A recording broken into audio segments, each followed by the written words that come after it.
तो welcome friends, आप सभी का स्वागत है फिर से एक नए वीडियो और एक नए टॉपिक पर। आज के इस वीडियो में हम बात करेंगे कैलेंडुला प्लांट के बारे में, जो बहुत ही खूबसूरत विंटर फ्लावरिंग प्लांटों में गिने जाते हैं। इस वीडियो के माध्यम से कैलेंडुला प्लांट के पूरी जानकारी देने की कोशिश करूंगी। इसके लिए किस प्रकार की मिट्टी की आवश्यकता है, इसे किस प्रकार से ग्रो कर सकते हैं और इससे आप ज़्यादा से ज़्यादा किस प्रकार से फ्लावरिंग ले सकते हैं और कौन से फर्टिलाइज़र डालें ताकि इसमें भर भर के फ्लावरिंग आए। तो चलिए जानते हैं और वो सारी इन्फॉर्मेशन देने की कोशिश करूँगी।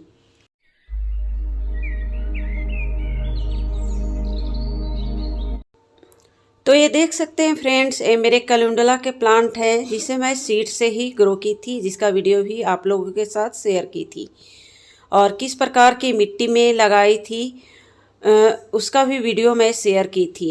जितने सारे विंटर फ्लावरिंग प्लांट के लिए मिट्टी बनाई थी, बिल्कुल उसी मिट्टी में इस प्लांट को भी लगाई थी। अब ये प्लांट पूरे फ्लावरिंग स्टेज पर हैं, इसमें फ्लावरिंग कर रहे हैं।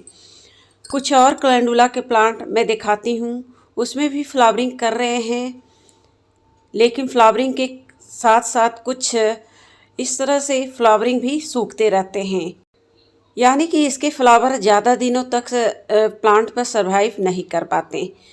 अगर आप चाहते हैं ये प्लांट भर भर के फ्लावरिंग दे, तो सबसे पहले जितने भी फ्लावर सूखते हैं उनके सूखे हुए फ्लावर को तुरंत से हटाएं, क्योंकि आप देख सकते हैं इसमें सीड पॉट भी तैयार होने शुरू हो जाते हैं।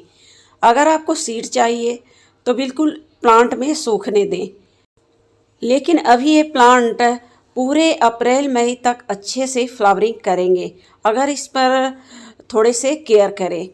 तो सबसे पहला टिप्स है फ्रेंड्स, जितने भी फ्लावरिंग प्लांट हैं कैलेंडुला के, आप कोशिश करें उसे 6 से 7 आवर की सनलाइट रखें, क्योंकि जितने भी हम नोटिस किए हैं, जितने भी मेरे पास कैलेंडुला के प्लांट हैं, एक प्लांट को मैंने नॉर्थ में रख रखी थी, लेकिन उसमें फ्लावरिंग कम देखे जा रहे थे क्योंकि उसमें धूप कम मिल रही थी, और जिसमें धूप कम मिल रही थी उसमें फ्लावरिंग भी कम हो रहे थे और उसकी ग्रोथ भी थोड़े से स्लो हो रही थी।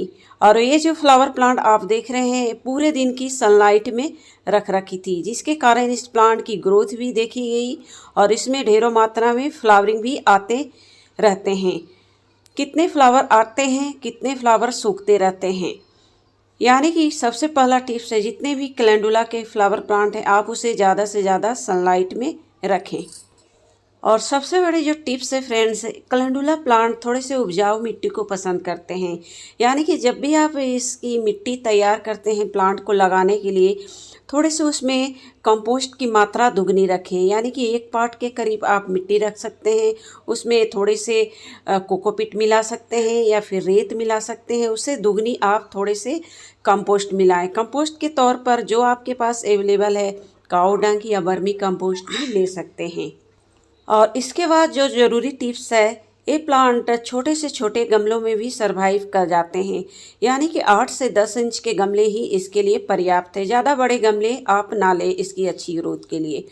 और इसमें आप कोशिश करें, ज़्यादा से ज़्यादा फ्लावरिंग देखना चाहते हैं तो इसके सूखे फ्लावर को आप समय समय पर हटाते रहें। जितने इसके सूखे फ्लावर को हटाएंगे, इस प्लांट की ग्रोथ भी दुगनी तेज़ी से होगी, यानी कि ये सीड पॉट भी बहुत जल्दी ही तैयार कर लेते हैं। तो इसके सीड पॉट को हमेशा हटाते रहें इसकी प्लांट, ताकि आपके प्लांट की ग्रोथ अच्छी तरह से हो और इसमें भर भर के फ्लावरिंग आ सके। तो चलिए आगे की वीडियो में जानते हैं वो कौन से फर्टिलाइज़र है जिसका यूज़ करके आप ज़्यादा से ज़्यादा इसमें फ्लावरिंग ले सकते हैं।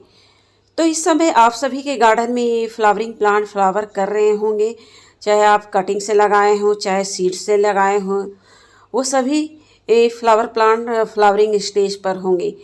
तो फ्लावर और भी दुगनी रफ्तार से बढ़े तो इस समय एक फर्टिलाइज़र आपको डालनी है। जो मैं फर्टिलाइज़र बना रही हूँ वह 3 चीज़ों से बनाए गए हैं। इसमें भी सबसे पहले मैं ले रही हूँ मूंगफली के छिलके का पानी और उसमें मिक्स कर रही हूँ थोड़े से वर्मी कंपोस्ट और थोड़े से DAP। मूंगफली के छिलके में बहुत सारे पोटासियम के अलावा बहुत सारे मैग्नीशियम और ऐसे बहुत सारे माइक्रोन्यूट्रिएंट्स जो पाए जाते हैं, जो पौधे की ग्रोथ के लिए और उसमें फ्लावरिंग लाने के लिए बहुत ही ज़रूरी है। और इसके अलावा इसमें वर्मी कंपोस्ट जो हर तरह के पौधे के लिए ज़रूरी है। इसका चाहे रूट ग्रोथ हो, चाहे फ्लावरिंग लेना हो, या फिर पौधे की ग्रोथ पूरी तरह से रुकी हुई है। और डीएपी जो सभी तरह के प्लांट के लिए ज़रूरी है। अगर इसका आप यूज करते हैं तो आपको फ्लावरिंग भी ज़्यादा से ज़्यादा देखने को मिलेंगे। इसके अलावा इसमें नीम खली भी मिक्स, ताकि पौधे में होने वाले पेस्ट इंसेक्ट पौधे से दूर रहें और ज़्यादा से ज़्यादा ये प्लांट हेल्दी रहें और इसमें ज़्यादा से ज़्यादा फ्लावरिंग हो सके। तो फ्रेंड्स, कुछ केयर टिप्स थे और कुछ सीक्रेट फर्टिलाइज़र जो आपको इस समय कैलेंडुला के प्लांट में यूज करनी है ज़्यादा से ज़्यादा फ्लावरिंग लेने के लिए। तो मिलते हैं फिर एक नए वीडियो के साथ, तब तक के लिए धन्यवाद।